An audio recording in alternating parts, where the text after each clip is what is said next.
یہ سورہ ابراہیم ہے. مالک کو پیار اتنا ہے, جگہ جگہ بھی ذکر کیا ہے قرآن پاک میں جناب ابراہیم کا, اور ایک پوری سورت کا نام ہی سورہ ابراہیم ہے. اتنی محبت ہے حضرت خلیل اللہ سے رب کریم کو. یہاں بھی دیکھیے حضرت ابراہیم سورہ ابراہیم میں دعا مانگتے ہیں. اب ذرا یہ دعا بھی دیکھیں کتنی معنی خیز ہے. فرماتے ہیں وَإِذْ قَالَ إِبْرَاهِيمُ رَبِّ اجْعَلْ هَٰذَا الْبَلَدَ آمِنًا. یاد کرو جب جناب ابراہیم علیہ السلام نے کہا اے اللہ اس شہر کو امن والا بنا دے. جناب ابراہیم علیہ السلام مکے میں نہیں رہتے تھے, پر دعائیں مکے کے لیے مانگ رہے ہیں. اے اللہ اس شہر کو امن والا. پوری دنیا کے مسلمانوں کو دعا کرنی چاہیے کہ اللہ مکے مدینے میں ہمیشہ امن ہی رہے, اللہ اسے امن والا بنا دے. ایک بات آپ کو عرض کروں, جس ملک میں امن نہیں ہوتا وہاں کچھ بھی نہیں ہوتا.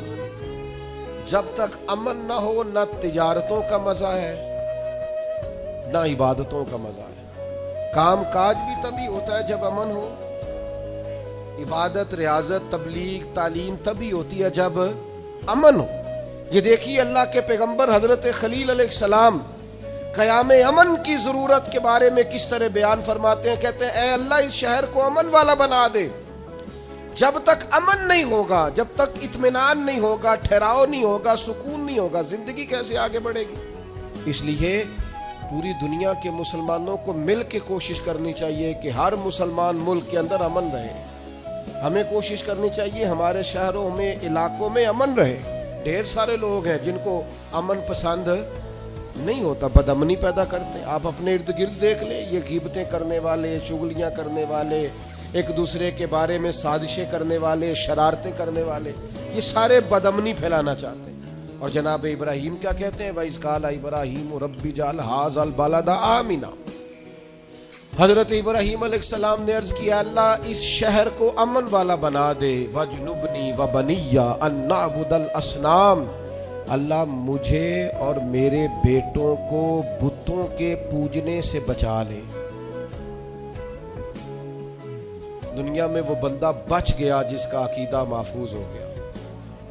سب سے زیادہ قیمتی خزانہ اس بندے کے پاس ہے جس کی اولاد کے عقیدے ٹھیک ہے, جو اسلام پر پختہ ہے. آج ملحد آگے ہیں, ملحد بے دین, جو ذہنوں میں سوال چھوڑتے ہیں معاذ اللہ, ہماری نئی نسل کو گمراہ کرنا چاہتے ہیں, دین سے دور کرنا چاہتے ہیں. اپنے بچوں کے قریب بیٹھا کرو, ان کی باتیں سنا کرو, ان کی سوچیں دیکھا کرو.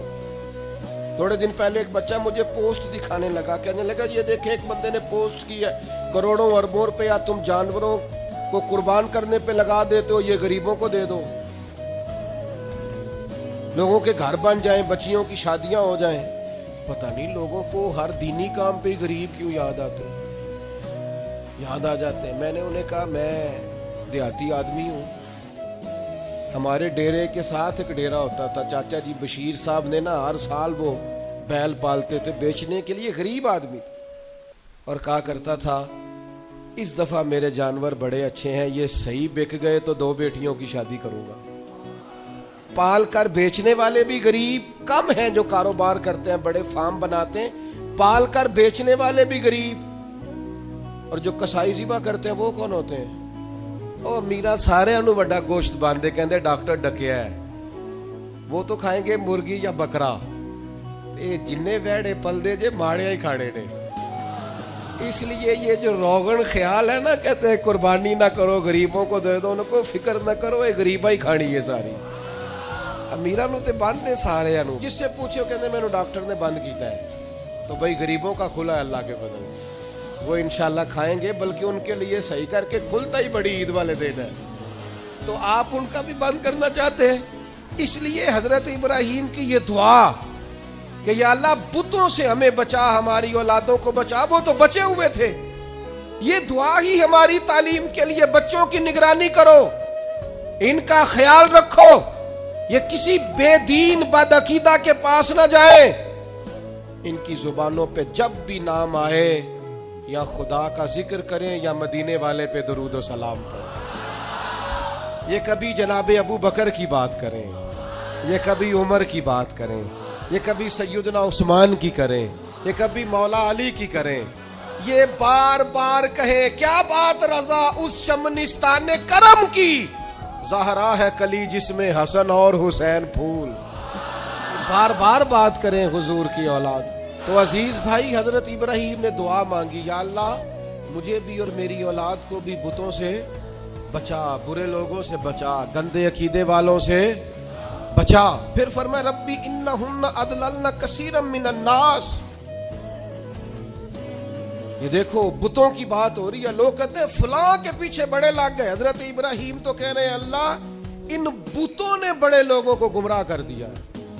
گمراہی ویسے ہی جلدی دل کے اندر جگہ پکڑتی ہے، شیطانی باتیں ویسے ہی جلدی سمجھ میں آتی ہیں لوگوں، ڈھیر سارے ربی انہن اضللن کثیرا من الناس، اے اللہ ان بتوں نے ایک بہت بڑی جماعت کو گمراہ کر دیا۔ تو جو بولتے نہیں تھے باطل، جو باطل بولتے نہیں تھے انہوں نے بڑے گمراہ کیے، تو جو بولنے والے ہیں وہ دیکھیں کتنوں کو گمراہ کریں گے۔ اس لیے حضرت اقبال بولے، کہنے لگے یہ دور بھی اپنے ابراہیم کی تلاش میں ہے، یہ دور اپنے ابراہیم کی تلاش میں ہے، صنم کدا ہے جہاں لا الہ الا اللہ، اور فرماتے ہیں بہار ہو کہ خزاں لا الہ الا اللہ، اگرچہ بت ہیں جماعت کی آستینوں پہ پر مجھے ہے حکم ازاں لا الہ الا اللہ۔ ہم یہ گواہی دیتے رہیں گے اللہ کی توحید۔ کثیر لوگوں کو انہوں نے گمراہ کر دیا۔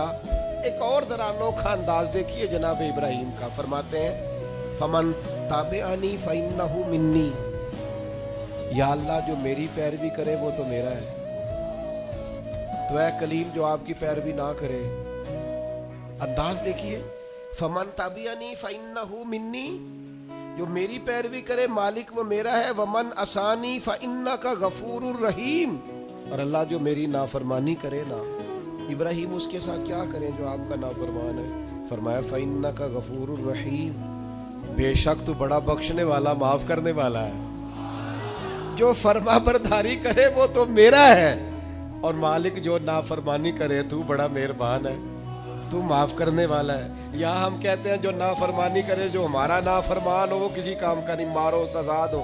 فرمایا جو میرا نافرمان، مالک تو غفور الرحیم، تو مہربانی کرنے والا ہے۔